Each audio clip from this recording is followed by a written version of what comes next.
There's a quiet that comes down when the darkness suddenly comes. It was like you could feel the shadow coming over you. The air was so clear that we could just see these streaks moving huge distances across the sky. You feel it in a way that feels so different. The images don't do it justice.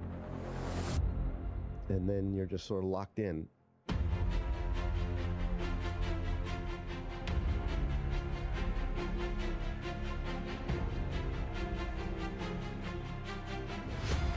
When you experience an eclipse, you feel that connection with space. Oh my gosh! Oh, look at the ray structure! The universe is out there and it's affecting us. We are in space. And here it comes, there's the diamond ring. And that is the most spectacular sight.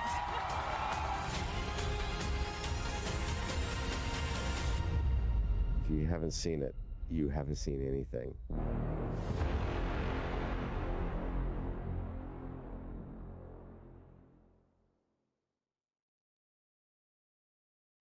Hello, and welcome to live coverage of the celestial event of the year, the total solar eclipse. Over the next 3 hours, we will follow the moon's shadow as it races across North America. We are anchoring our coverage from the heart of downtown Cleveland, Ohio, just down the road from NASA's Glenn Research Center, the only NASA center in today's path of totality. I'm NASA's Megan Cruz, and this is NASA lunar scientist Sarah Noble. Hello. Today, NASA and the Great Lakes Science Center is hosting this free outdoor event for the community to experience the total solar eclipse together. You saw that beautiful aerial shot that we just had opening the show. We're seeing it again here. As you can see, we have a great fun crowd here. Yeah, we've been watching the crowd build all morning, and you can really feel the excitement starting to come now. Yeah, absolutely. The watch item, of course, is the weather. Beautiful right now here in Cleveland. It's perfect right now. It's perfect, yes. We woke up to rain and it cleared, but I don't know what we're going to get this afternoon. Yeah, Sarah, you said that with a little bit of trepidation, and that's because it looks like there might be some cloud cover around the time of the total solar eclipse here, totality, but we'll see. All right, so on your screen now is the first look at the eclipse from Mazatlan, Mexico, one of the first communities the moon's shadow will darken today. Right now, you see we're seeing a partial eclipse of the sun right now, but if you look at the upper left-hand corner of your screen, we're expecting totality there in about 1 hour and 4 minutes.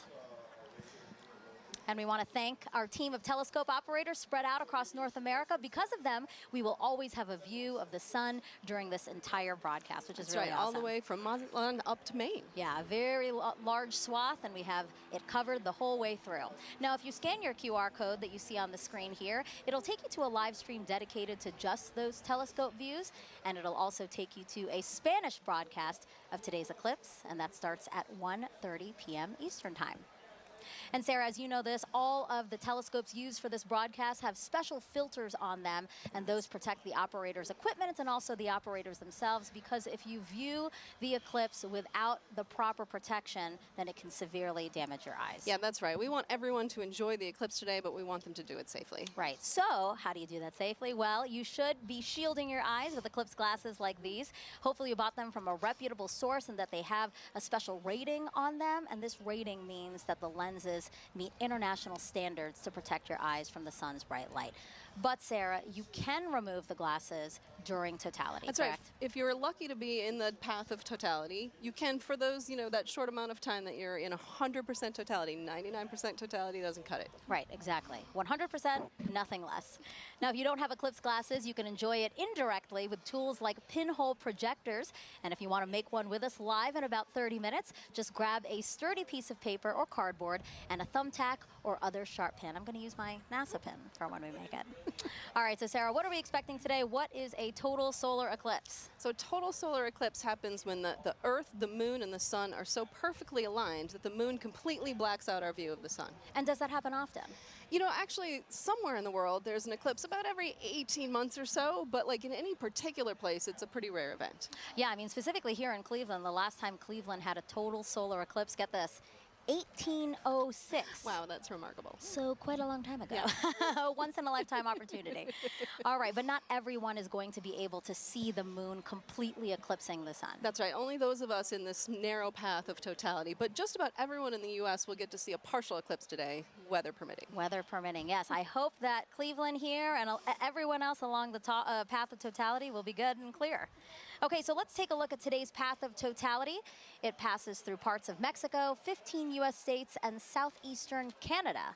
There's an estimated 32 million people who live along the path, and not to mention the tens and thousands of people who travel to somewhere along it as well, like us. You know, you're from D.C. and I'm from Florida. And I feel very lucky to be able to get to travel to see this one. Yeah, absolutely. And we're going to have live reports from our correspondents spread out across the path, all excited to share this event with you.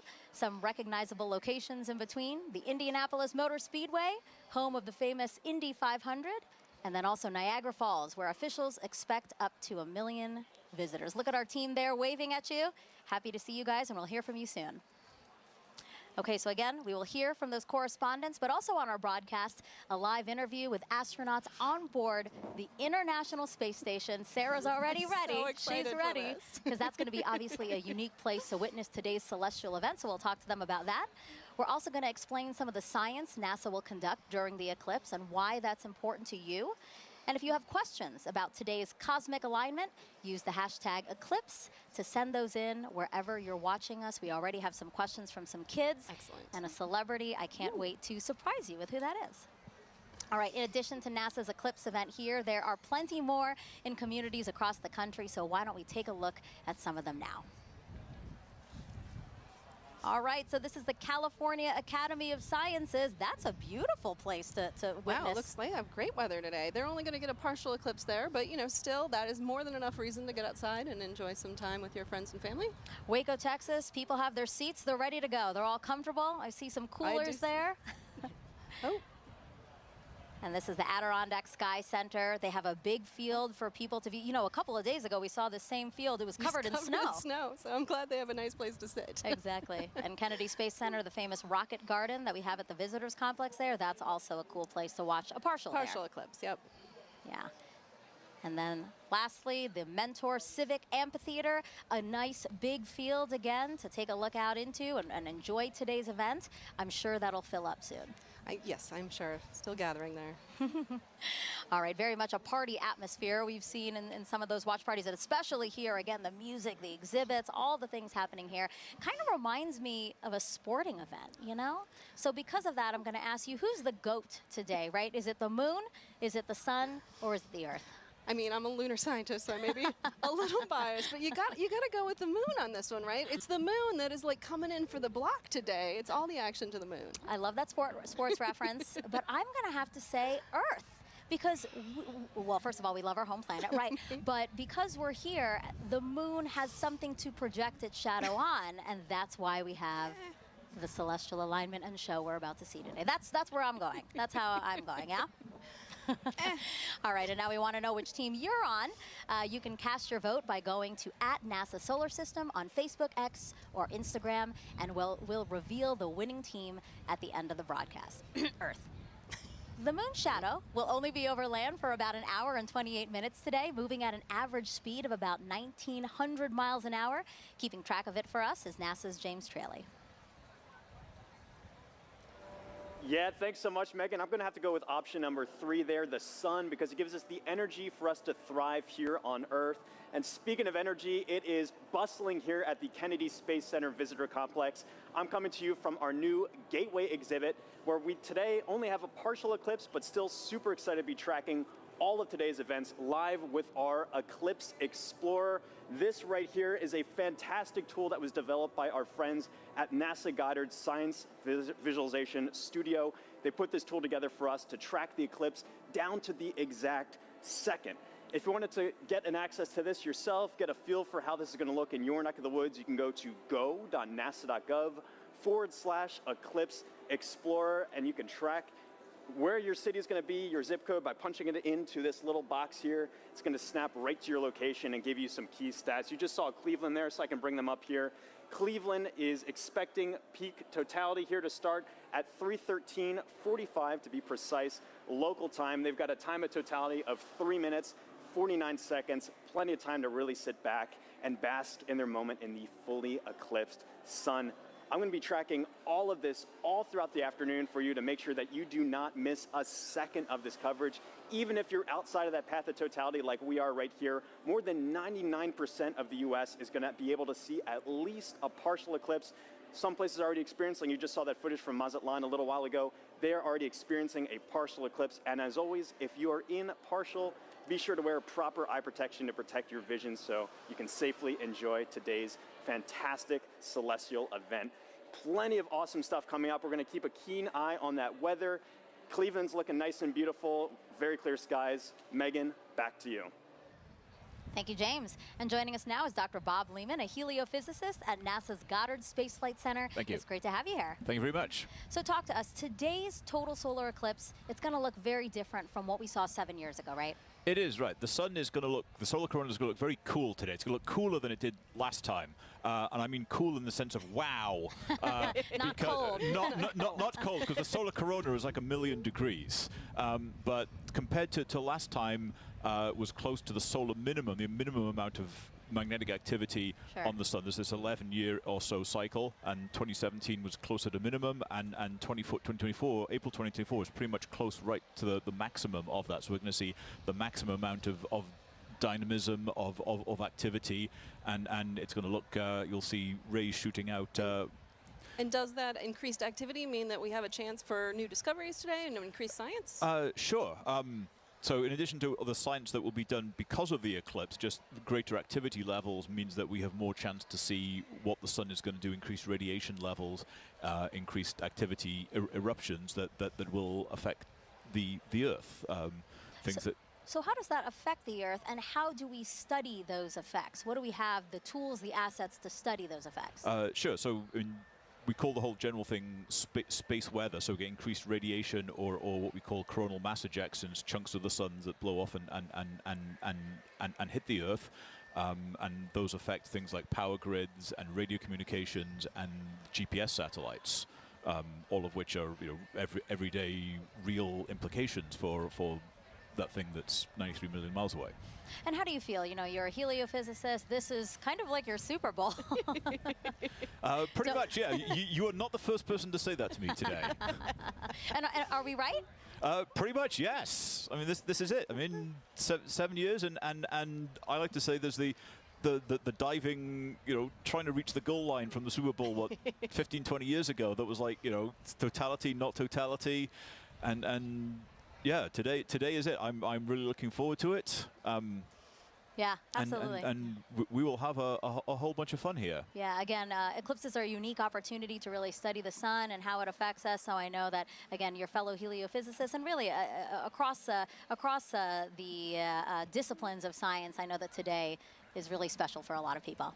It is, yes. Thank you, Bob. I really appreciate you being here. Thank you so much. All right, it's time now to check in with our first team along the path of totality. Here is Tahira Allen in Kerrville, Texas, a city so lucky it gets a solar eclipse twice in a single year. Thanks, Megan, and welcome to Kerrville, Texas. I'm Tahira Allen with NASA Communications. And I'm Gina DiBraccio, the Deputy Director of Heliophysics at NASA Goddard. We're live from the Kerrville Eclipse Festival, where tens of thousands are gathering to witness the second solar eclipse that has passed through this town in just 6 months. Now, this is incredibly rare, and people have traveled from all over the world to share in this spectacular moment right here at the crossroads of the eclipse. Now, Gina, we were lucky enough to be here last year for the annular solar eclipse. How does it feel to be back? You know, the annular was such a spectacular experience, but I'm already feeling even more energy today, and it's I'm like so double excited the crowd. to be here. It is. Yeah. No, and we have a full day of celebration in store. You know, the town really turned out for this event. This morning we heard from the mayor, and we are surrounded with food and shopping and different activities. I think I saw the Texas State Astronomy Club here giving out free telescope viewings. So it's just a really, really special moment for people to come together and enjoy this celestial event. It's right to hear it. And you know, we had some cloud coverage today. It's looking to be pretty good. It's going back and forth. So, you know, fingers crossed. blast, regardless of how this turns out. We have live music and dancing afterwards, so it's going to be a good day. Absolutely, and I mean, this is going to be my first total solar eclipse, and so last year was incredible with the annular. Folks, if this is your first total solar eclipse, let us know in the comments wherever you're watching. We'd love to hear it. So this is also a good time to remind everyone that it is not safe to look directly at the sun without specialized eye protection for solar viewing. Now that is except during the brief phase where the moon is completely covering the sun, and that will only be for those in the path of totality. Now we have a special guest that you might recognize popping in to share some important tips to make sure you stay safe during today's events. Hi Eclipse enthusiasts, Lance Bass here, and I want to tell you how to protect those eyes and stay safe during a solar eclipse. During these celestial events, the sun, earth, and moon are in sync, creating solar eclipses. You can look directly at the sun during a total solar eclipse, but only when it's completely covered by the moon for a brief period known as totality. This is a really special moment. At all other times, you should wear eclipse glasses so that you don't say bye-bye-bye to your vision. Seriously. And eclipse glasses are not the same as regular sunglasses. No, they're not. Safe solar viewers are thousands of times darker and will have a specific certification that you should look for right here.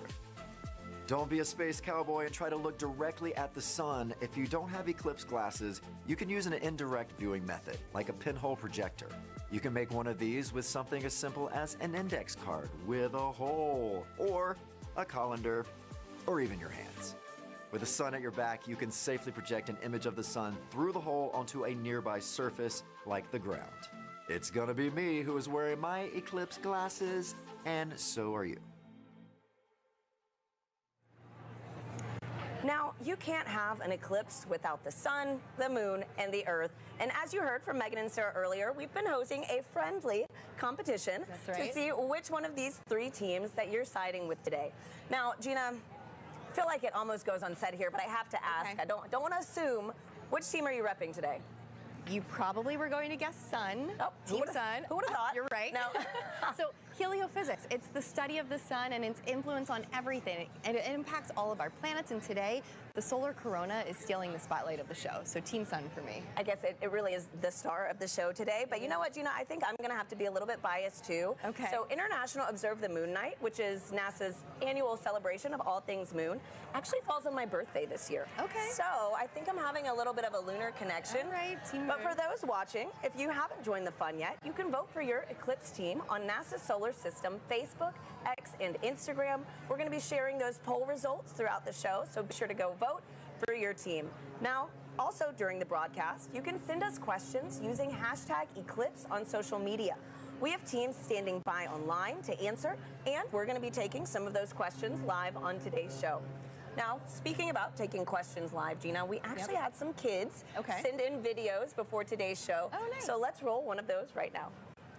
My name is Jonathan. My question is, will NASA do any experiments during the solar eclipse? Thank you.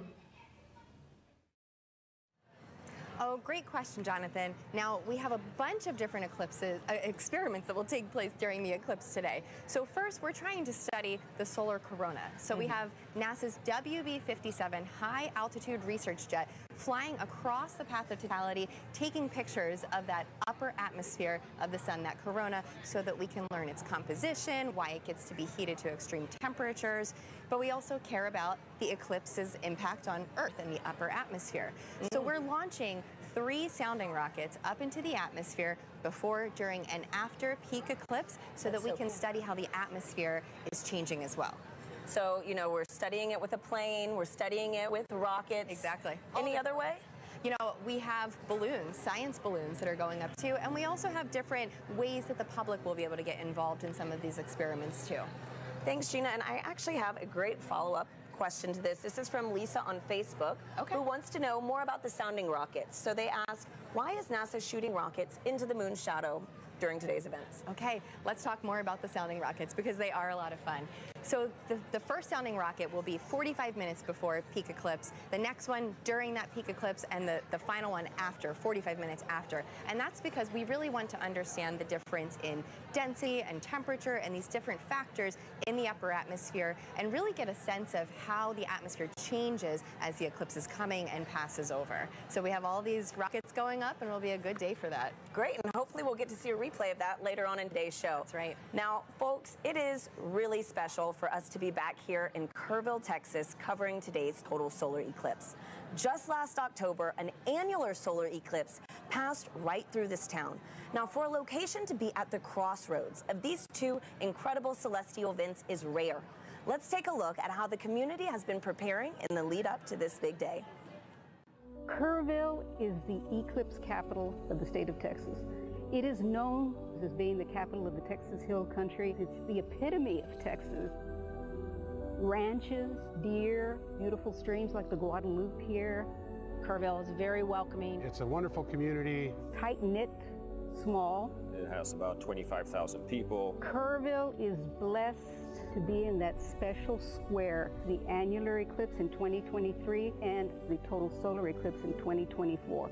We're talking about crossroads, you know, we get it twice. Two eclipses right here, right where I stand. It's statistically extraordinary.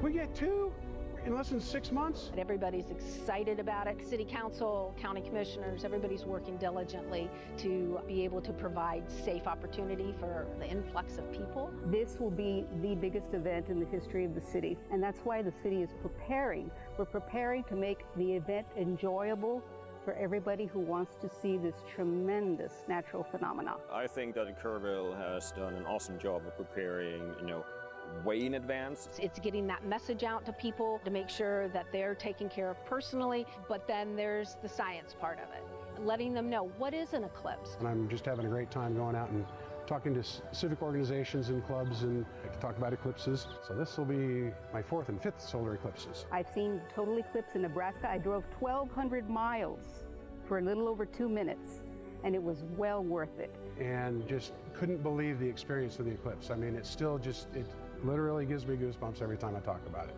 It's a visceral, emotional experience that is just, you have to experience it to understand. I thought I knew what it would be like, but I gasped at the sheer wonder. It's going to be a you're going to hear that intake of air and the awe. It was the most beautiful natural thing I've ever seen. So to have an eclipse basically in my backyard is just, it's indescribable.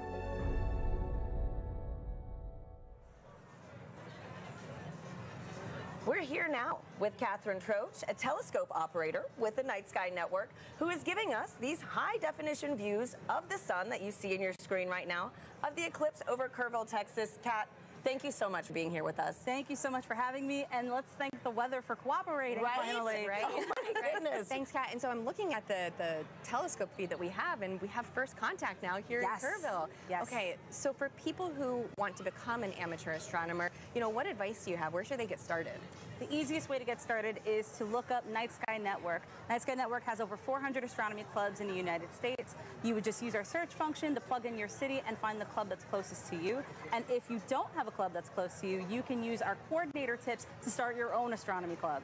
Wow, that is awesome. And you know what? For folks, if you want some more details on the Night Sky Network and other things on how to become an amateur astronomer, you can visit go.nasa.gov/Night Sky Network. Now, a fun fact about today's broadcast that I absolutely loved learning was that so many of our telescope views that you're going to be seeing today are from amateur astronomers. And so, Kat, again, on this topic of, sky gazing, I heard that those in the path of totality might be able to witness more than just a total solar eclipse today. Could you give us a sneak peek on what we could expect? Absolutely. So if we have clear skies in the path of totality, as it gets darker, you'll start to see 2 bright points of light. That would be Jupiter and Venus. And then as we get to totality, you'll be able to see the fainter planets, Saturn, Mercury, and Mars. And if you're lucky, you'll be able to catch Comet 12P.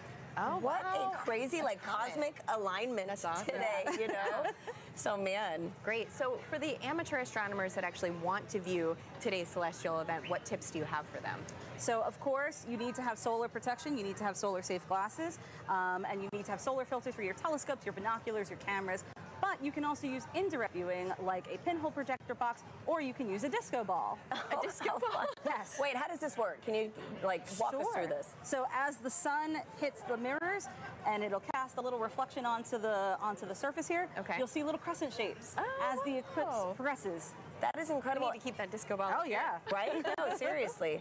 So, Gina, didn't you say you could also use your hands That's at one right. point? You know, you can take your fingers and weave them together to let the light project through so that you can see the projection of the eclipse on the ground. Absolutely. That's fantastic. So a lot of different ways to be able to view today's event. There's no one wrong way to do it, unless you're just using to do it. that. Yeah, just do it. Just make sure you do it safely. Yeah. And so, Kat, too, you know, earlier you gave me a little reveal of your shirt. It is too perfect for today's show. You know, could you give our viewers a little taste? Sure, no problem. So if you know, you know. If you know, you know. Totality going on at the moment. Love it. Thank you so much for being here, Kat. Thank you again for having me. Absolutely. And so now coming up soon, we're going to get our first views of the total solar eclipse as it begins in Mexico, sweeping across North America. We have correspondents all along this path who are going to bring you live into the action as it happens. First up, let's check in with Joy Ung in Dallas, Texas.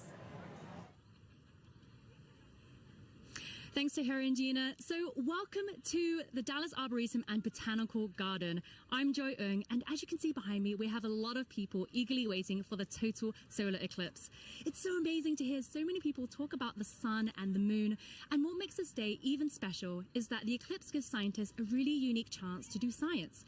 So to tell me more, I'm here with NASA scientist, Dr. Ashley Greeley. Thank you so much for joining us. Hi, Joy. Thanks for having me. So firstly, how are you feeling about today? I'm feeling really excited. The skies are starting to clear out, and it looks like we might get a pretty good show. Fingers crossed. So earlier in the show, we learned that today's eclipse will look quite different from the 2017 eclipse. We're going to see more structures in the sun's outer atmosphere. So Ashley, can you tell me, why is that different? Why is the sun going to look different, and why is it changing? Sure. The sun goes through phases, which we call a solar cycle, that last roughly 11 years. And those are periods where the sun is less active and periods where the sun is more active. We're entering a time of solar maximum, which is really exciting because that means that the sun is more active. Its magnetic fields are more dynamic. We may see features here, such as streamers, which looks like little spiky wisps in the sun's atmosphere, which we call the corona, and then little prominences, which look like little pink arcs on the surface of the sun. Yeah, we're really excited to see this, and we hope that we'll see some really interesting features. There may be a little bit of asymmetry as well in the magnetic fields, and I don't know, I guess we'll have to find out in about an hour. So the sun is changing. So do those changes affect life on Earth at all? Sure, yes. The sun does affect life here on Earth. We have a term that we call space weather, which applies to the field of study of everything from the sun to the Earth and in between, and how that affects life here. We are fortunate that on Earth we are protected from things coming from the sun by our magnetic fields, which shield us from those explosions that come from the surface of the sun that we talked about. Those can result in really fun occurrences, such as the aurora. There can be some negative side effects, but those are mostly limited to things that are outside our magnetic fields. The storms from the sun can interfere with satellites, and it's something we really have to think about as scientists as we start to plan for putting humans on the surface of the moon or potentially sending them to Mars. Those energetic particles that result from the sun can impact humans, so that's just something that we have to learn about and take into account. So the sun is always there, of course, but why are eclipses a good time to study these effects called space weather? Yeah, eclipses are a really cool time for scientists to be able to study the sun. It's really hard to completely cover the disk of the sun in order to study the sun's atmosphere, especially that inner part of the atmosphere. We're really fortunate that here on Earth, our moon is just the right size and just the right distance from Earth that it can completely block out the sun's disk during total solar eclipses. So we're really able to observe that inner atmosphere in a way that we can't normally. So this event is really exciting exciting for both scientists and the public alike, and that's just such a cool experience to share together. Thank you so much, Ashley. So if you're lucky enough to be in the path of totality, keep an eye out for that sun's outer atmosphere, the corona, and you'll know that you see these spiky features, and it's because the sun is heading towards its most active phase. So for now, let's head to our friends in Russellville, Arkansas. Jasmine, how are things looking on your side? Joy, things are looking absolutely fabulous in a very sunny downtown Russellville, Arkansas. As she said, I'm NASA's Jasmine Hopkins, and I'm coming to you live from the Depot District, where the city is throwing a massive block party, all in celebration of the total solar eclipse. Now, people in Arkansas have great reason to celebrate because this is only the second total solar eclipse visible from the state since it was first established in 1836, and the next one visible from here won't happen for another 2 decades. So people around me are gearing up for what feels like a once-in-a-lifetime opportunity. Now, it's not just the residents of Russellville that are excited. On average, the city has about 29,000 residents, but for the past 8 months, they've been preparing to receive upwards of 100,000 tourists right here in the city. Now, of course, NASA has been a big part of that preparation, so to show you what we've been doing to help, I have a video here to show you. So we have been talking to the next generation of space explorers right here in Arkansas. We started off at Arkansas Technical University, and then we moved on to Russellville City Schools, where we spoke to hundreds of students all the way from 8th grade to 12th grade about this total solar eclipse. We had NASA's Marshall Space Flight Center, the Arkansas Air National Guard, the U.S. Space and Rocket Center, and even the Paris Observatory joining us all the way from France. Now, during that moment of totality, Arkansas will experience from 94 to 100% obscurity from the sun, and we'll have 4 minutes and 12 seconds to really soak in that fantastic cosmic event. Now, until that moment, of course, we are telling the residents to stay safe, keep those solar eclipse glasses on. But now let's go from Arkansas to Illinois with Blair Allen. How are things looking for you? Jasmine, we're super excited here because crowds are filing into the stadium, but the main story here is the weather. Everything looks absolutely good and clear for totality today. We're very excited. We're just hoping, just like 2017, a little cloud doesn't come in and obscure things. But I tell you what, there's been a total solar eclipse here in 2017. Observation did not stop at SIU. Joining us now are 2 SIU students who actually did some observing. This is Callie and Paige. Now, Callie, I know that you guys went to Australia in 2023 and you observed the totality using an interesting technique. Can you tell us about that? Yeah, so when we were in Australia, we used a sun funnel to view it, and what it does is it projects basically what the telescope is seeing onto a film. And so a sun funnel is just basically a funnel with 2 hose clamps and rear projection film, and it just projects the sun, and we actually captured a picture of totality as that eclipse was happening. And it's pretty cool because it allows other people, instead of having to go through the eyepiece, you get to see it. Pretty impressive. Now, Paige, you guys are going to do some observation today. What are you set up for here in Carbondale today? Yes, so we have 2 telescopes set up with the sun funnels for viewing for a select view of the public, and right now we're pointed at the sun and we're excited to see totality. Now, what are your odds on good weather? It's looking pretty good. I'm excited. Isn't that great? I'm so excited. I tell you what, one final question, because I know you're experts with solar safety, but Team Earth, Sun, or Moon? We're both Team Moon. Team Moon, Team Sun. I tell you, that's the best you're going to get, but we're all pro eclipse. Back to you, Tahira.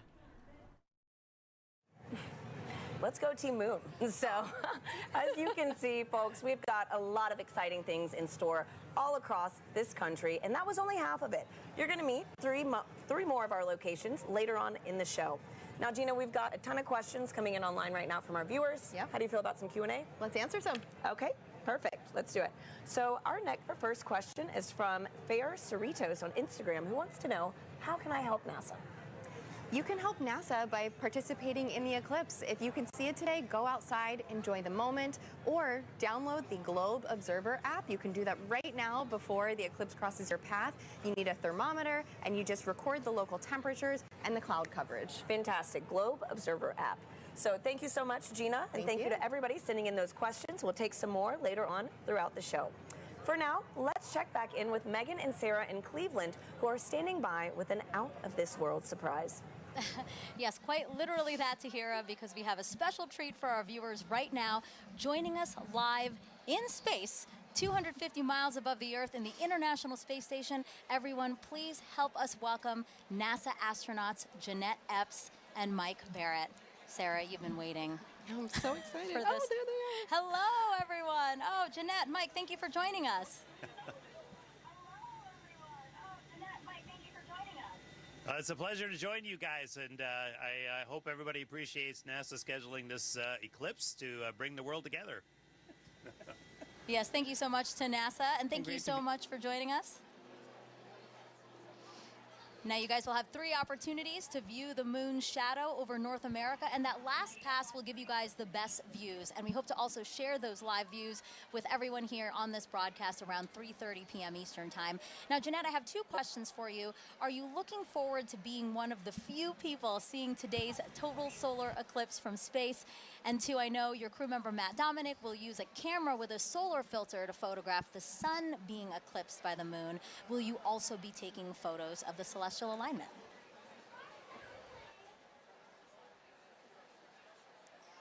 I'm definitely taking pictures of the solar alignment. And I think we're very fortunate to be here at this special vantage point to see such a special event at this time. So I'm definitely excited. What about you, Mike? What's going through your mind as you're preparing to see such an awe-inspiring event?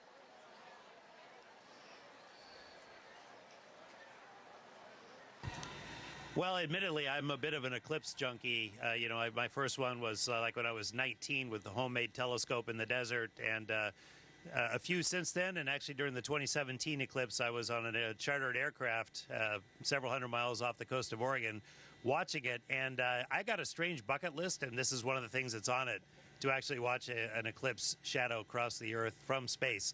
So I'm ecstatic to see this box gets checked and just to see this amazing thing from up here. Yeah, the fact that that was actually a box on your list is pretty amazing. And then now it's getting checked. So, you know, for those wondering, this is what the moon's shadow will look like to Jeanette and Mike. We're going to show you video taken from the space station of the total solar eclipse in 2017. And you can clearly see the shadow moving across the top of your screen there.